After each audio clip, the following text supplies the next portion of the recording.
The role of the city architect is to connect people and give time and space to talk about architectural qualities. So you don't have any city if you don't have people in them. So I think the beginning point is people. When we work in Scandinavia in general, and especially in Copenhagen, a big part of the competition brief or of the wish of a client is that we think about livability. You as an architect need to come with that to the table. I think one of the keys to great cities or livable cities is collaboration between many different stakeholders. 400 years ago we had a king who built major parts of the old city, and he could dictate that I would like this and this building to be made. It doesn't work like that anymore, not at all really. You don't dictate anything, you propose things and then you negotiate.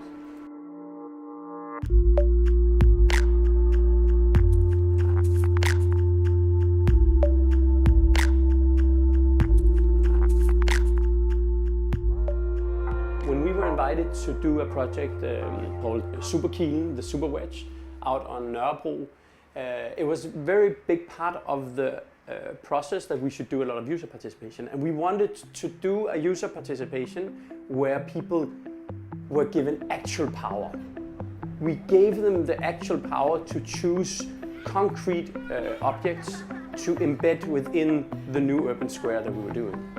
So I think there's 60 different nationalities living in the area around Superkilen. So we wanted them to propose objects from their home country to bring to Denmark and put on the square. I think architecture policy is a tool of having a political mandate to go into dialogue with the different stakeholders in the city. And then the architect and my colleagues is trying to collect all that knowledge and try to make it into architecture and physical answers to the different issues and needs of the local neighborhood. Actually, one of the things that makes Copenhagen livable to me is this place, this old bridge tower, opening and closing the bridge when the ships are leaving the harbour. First of all, when you bicycle on it, I like to bicycle. It's one of the few places where you have a bit of a hill, so you can really give it power. And then it's the best spot, I think, for sunsets, particularly in the wintertime when you need it the most, because the sun will disappear in the water and behind the next bridge. So it's a brilliant place in many ways.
Years ago, Copenhagen was a very different city. The harbour divided the city up into one part that was like the nice boroughs that historically was built 100 years ago, and then Amager, we call it the shit island because it's a landfill area.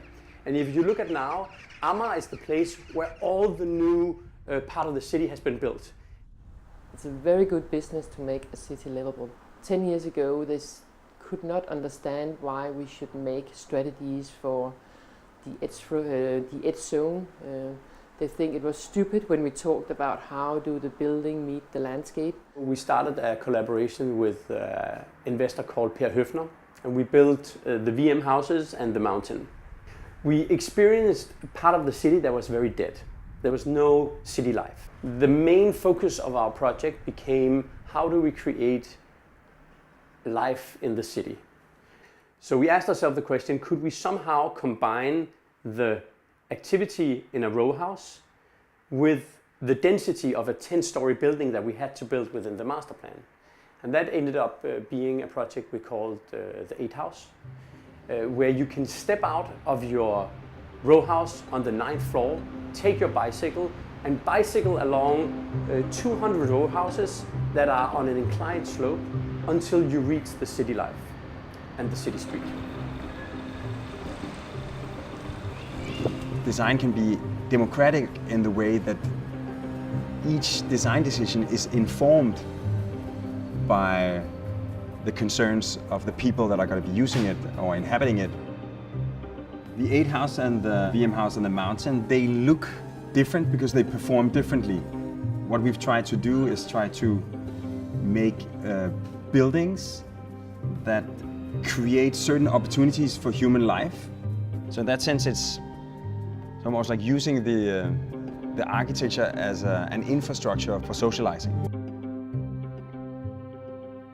Man kan have boet i en opgang i 10 år inde i byen, hvor der ikke er nogen, der kender hinanden, og her kender man de første 50 minutter. Fedt. Det er sådan en italiensk bjerglandsby. Ja, 100%. Ja. Men det virker jo. Der er jo virkelig det liv, og folk står og snakker, og det er så tit, at man ender en fredag inde hos naboen, eller... Der er den her bjergstil, som gør, der faktisk kommer sådan et, opstår sådan en form for socialt rum heroppe. Så fik vi den her idé om at tage det sydvestlige hjørne, som traditionelt er det bedste. Så det kunne man selvfølgelig godt tænke sig at bygge højt. Men hvis man faktisk bygger super lavt der, så får alt det andet den kvalitet. Og selve den idé har vi faktisk taget og gjort til Via 57 i New York. Altså som jo er en ekstrem udgave af det. Så noget, der er 150 meter højt i den ene ende, og lige så højt som et rækværk i den anden ende. Så på den måde så er West 57 sådan den amerikanske fætter til modtagerne, vil jeg sige. By the end of the day, the city is by the people and for the people. So we need to tell stories about what the city is and what it should be in the future. It's not only a technical exercise for planners and people with a financial background and so on. We need the big narratives, the big stories that can make us all come on board and share the city and take part in its development. Right now we're building a waste incineration plant in the outskirts of Copenhagen with a ski slope on top. It was a competition to just do a facade for a factory, and this very big investment seen from a society point of view into a new factory, how can that have a dual function?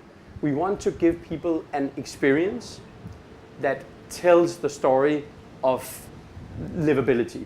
I think the dogma of dual function has only just started. Very often when we think about the city, we think about its hardware, the buildings, the streets, the sewers and so on. But there's also the software, and that is the people, the economic interests and political ambitions of the city.